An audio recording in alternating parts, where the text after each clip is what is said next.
रगी alarm clock. दोस्तों देखो, alarm clock तो हम सभी यूज करते ही करते हैं, लेकिन अलार्म क्लॉक लगाने का फायदा ही क्या?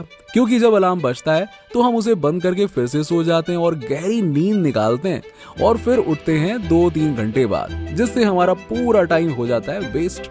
यस, पर ये अलार्म क्लॉक आपको पक्का समय पर ही उठाएगी, एकदम धक्के मार मार कर। जी हाँ, क्या है ना, ये एक तरह का मैट है जो लगातार बजता रहता है, तब तक बजेगा जब तक आप इस पर थोड़ी देर खड़े होकर इसको ये नहीं बता देते कि भाई साहब मैं उठ गया हूँ। जी हाँ, आप इसे अपने बेड के बगल में रख सकते हैं ताकि आप इसे इजीली यूज कर पाएं।